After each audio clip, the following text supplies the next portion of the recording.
بھرتے ہوئے اور اس کا پورا پاکستان پہ نقصان ہو. مگر جہاں تک جان محمد ماہر صاحب کا کیس ہے وہاں ہم پاکستان پیپلز پارٹی نہ صرف خاندان کے ساتھ تو ضرور مگر ہمارے جو پریس کلب کے پریس کے ساتھی ہیں ان سب کے ساتھ ہم شانہ بشانہ کھڑے ہیں اور تب تک کھڑے ہیں تب تک ہمیں انصاف ہم سب کو انصاف نہ دیا جائے. سلیم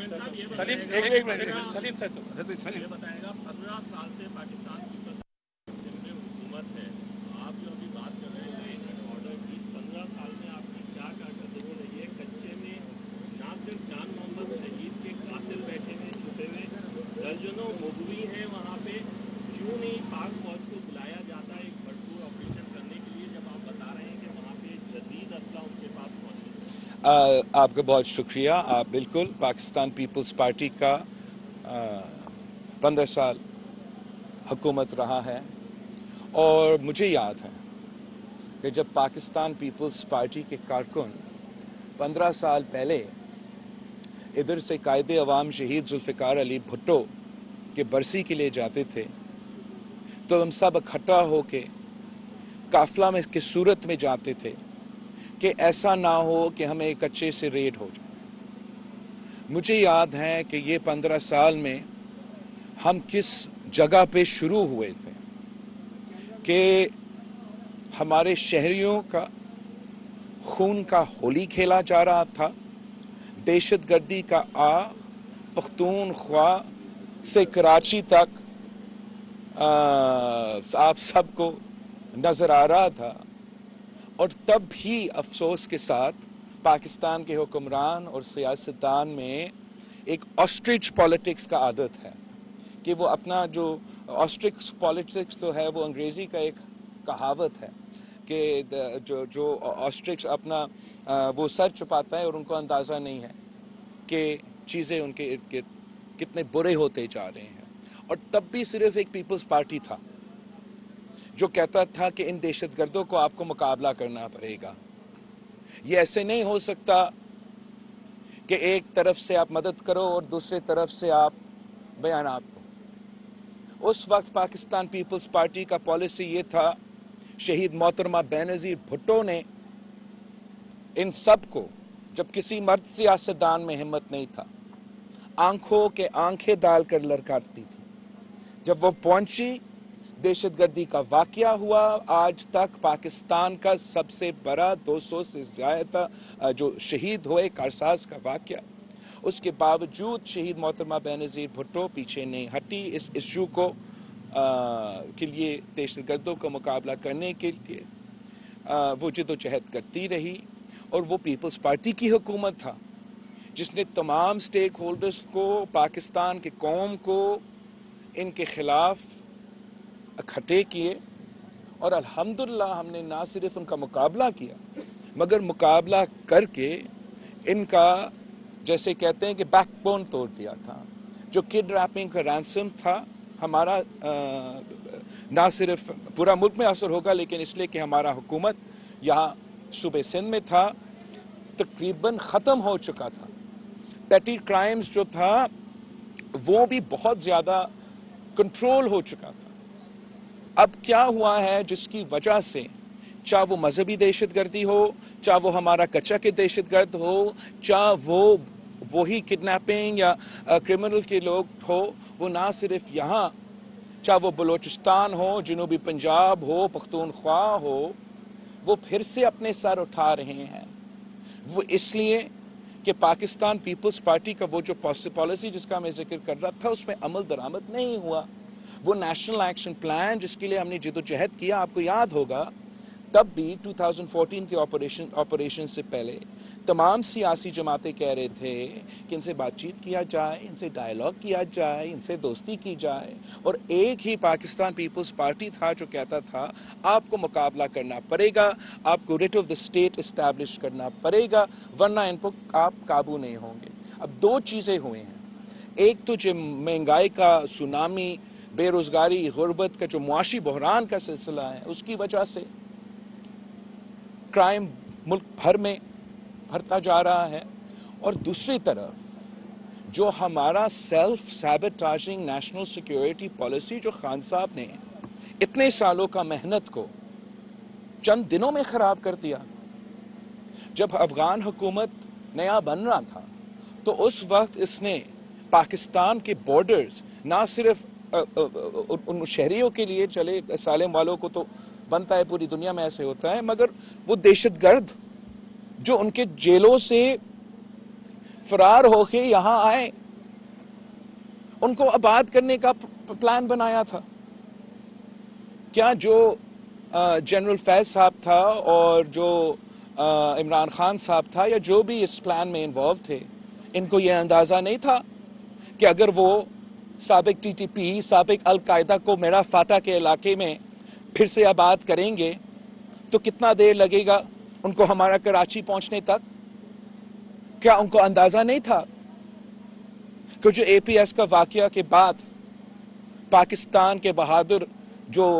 آفیسرز تھے جو شہادت قبول کر کے ان کو نارتھ وزیرستان سے بگایا تھا, کیا ان کو اندازہ نہیں تھا کہ وہ واپس آ کے اسی فوج پہ حملہ کرنا شروع کر دیں گے؟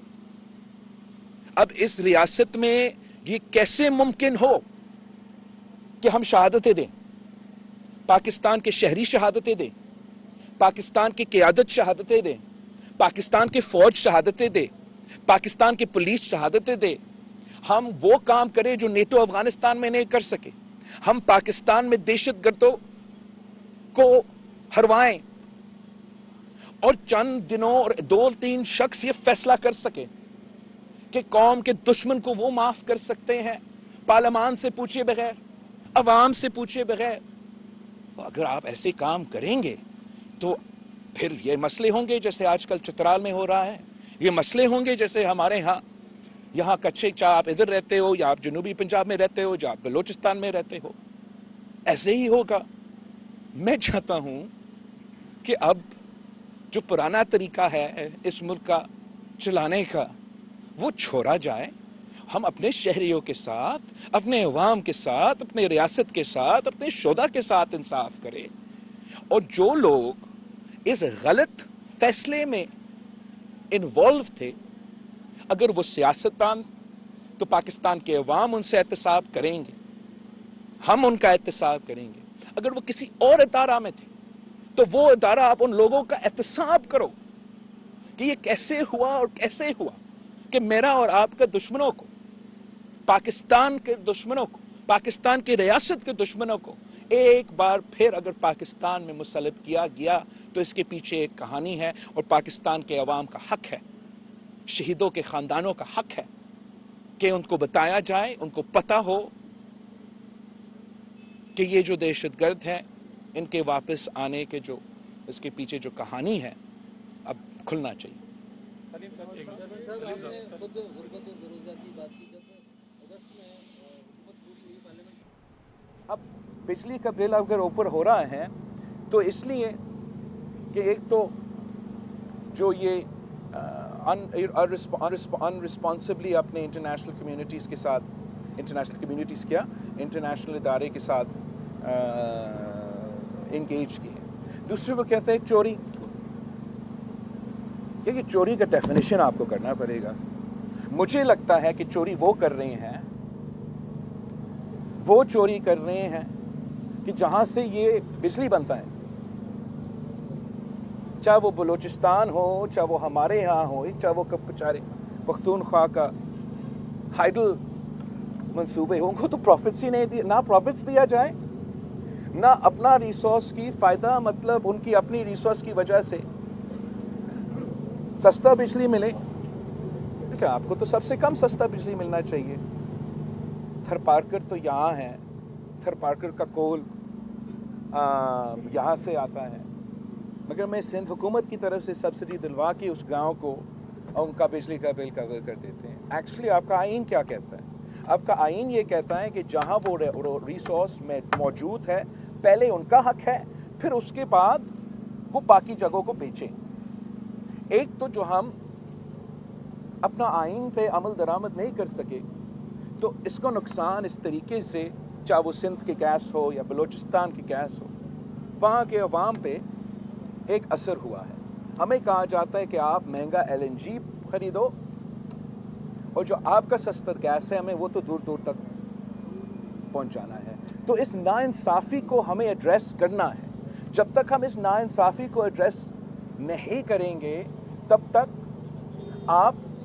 اس بجلی کا مسئلہ کو ایڈریس نہیں کر سکیں. میں سمجھتا ہوں اس کا فائدہ ہوگا کہ آپ اس کو ایڈریس کریں. جن کا حق ہے پہلے ان کو ملے اور پھر یہ آگے ہم اس کو استعمال کریں. تیسرا جو بجلی کا بل آتا ہے, چلے IMF کہتا ہے کہ ہم نے پرائس پہ ایک طریقے سے چلنا ہے, لیکن IMF یہ نہیں کرتے ہیں کہ جہاں آپ بجلی دے بھی نہیں رہے ہو, مطلب 18 گھنٹے کی بجلی نہیں ہے اور بجلی کا بل ایسے آتا ہے کہ آپ نے پتہ نہیں 24 گھنٹے بجلی چلائی ہے, تو چوری کیا آپ کر رہے ہو یا وہ بل بھیجنے والا کر رہے ہیں؟ ایسے تو چلے میں مانتا ہوں کہ بجلی آپ مہنگا ہو گیا ہے اور استعمال کے مطابق پھر آپ ضرور ایک وہ پرائس لے چارج کرے, مگر یہ کیسے ممکن ہے؟ مطلب ہمارے ہاتھ لٹرلی 16-18 گھنٹے بجلی نہیں ہوتا ہے اور وہ بل ایسے ہی دیتے ہیں جیسے ہم پورا دن اپنا وہ چلا رہے ہو. کراچی میں بھی 8 گھنٹے بجلی نہیں ہوتے مگر وہ بل ایسے دیتے ہیں جیسے ہم سب 24 گھنٹے جو ہے. تو میرا خیال میں بہت سے طریقے ہیں کہ اس ایشو کو ہم ایڈریس کر سکتے ہیں. ہمارے پاس اتنے سے نیچرل ریسورسز ہیں, سولر ہے, ونڈ ہے, مگر اسلام آباد کا بیوروکریسی جیسے آپ کا تھرکول کو 20 سال سیبوٹاج کیا اور پھر آخر ہم نے جب استعمال کرنا شروع کر دیا تو آج تھرکول سب سے لیسٹ ایکسپینسو بجلی جو پاکستان کی گرڈ پہ پرووائڈ ہوتا ہے, سب سے چیپسٹ وہ آپ کا تھرکول سے آتا ہے. ویسے ہی جو ہمارا سولر اور ونڈ کے منصوبے ہیں, یہ نیپرا والے یہ جو وفاق میں بیٹھے ہیں وہ کسی بھی صوبہ, نہ میرا نہ یہ صوبہ نہ پنجاب کا, کسی کو نہیں چلنے دے رہے. ان کو فیسیلیٹیٹ کرنا چاہیے. آج تک 1 سال میں شہباز شریف صاحب وزیر اعظم تھا, ہم سب حکومت میں تھے. 1 سال کے اندر میں تو سمجھتا ہوں کہ ہر ڈویژن میں, ہر ڈسٹرکٹ کے باہر میں سولر پارک کھڑا کر کے آپ پہ ایٹ لیسٹ آپ کی بجلی کے بل کو اس پہ اثر کر سکے. چلے اگر یہ وفاق والوں سے نہیں ہو سکتا تو انشاءاللہ تعالی اگلی دفعہ جب ہم آئیں گے, ہم پبلک پرائیویٹ پارٹنرشپ میں ہم نے کر لیا ہے. as far as we are the only province that is shown that we have laid our own transmission line for electricity. We've set up our own power production. تو میرا نہ صرف اس صوبہ سے مگر بلوچستان سے, جنوبی پنجاب سے, پختونخوا, جہاں آپ دیہی علاقے میں یا آف گریڈ شہروں بھی انہوں نے بجلی سے محروم رکھا ہے, ان کے ہر ڈسٹرکٹ کے ساتھ یا کم از کم ہر ڈویژن پہ ہم سولر اینرجی کے مطابق پبلک پرائیویٹ پارٹنرشپ کے منصوبے کے تحت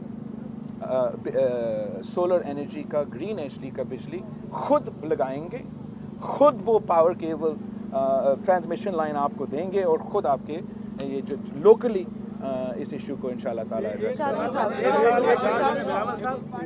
ملک کے لیے کیا معیشت ضروری ہے یا الیکشن ضروری ہے؟ آپ جو اتنا الیکشن کا شور مچا رہے ہیں 2-4 سال بعد ہو جائیں گے سر. اسی کے ساتھ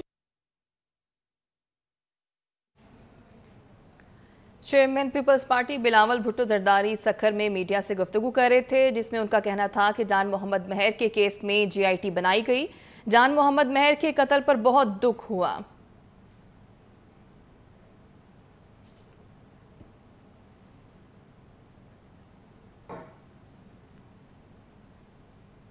نہیں کرتے ہیں. میں نے اپنا جو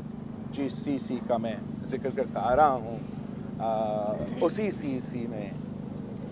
90 دن کا تو اپنی جگہ ہمارا خیالات اور اس پہ تو بحث بھی آگے ہوگا, لیکن جہاں تک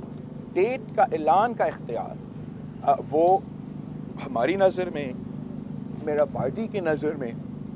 الیکشن کمیشن کے پاس ہے اور الیکشن کمیشن ہی ڈیٹ اعلان کرتے ہیں. اور یہی وجہ ہے کہ ہم الیکشن کمیشن سے ہی ریکویسٹ کریں گے کہ الیکشنز ٹائملی ہو. آپ یاد دلوائے مجھے, اس لیے آپ 3 دفعہ مجھے انٹرپٹ کیا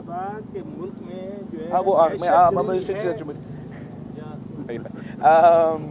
تو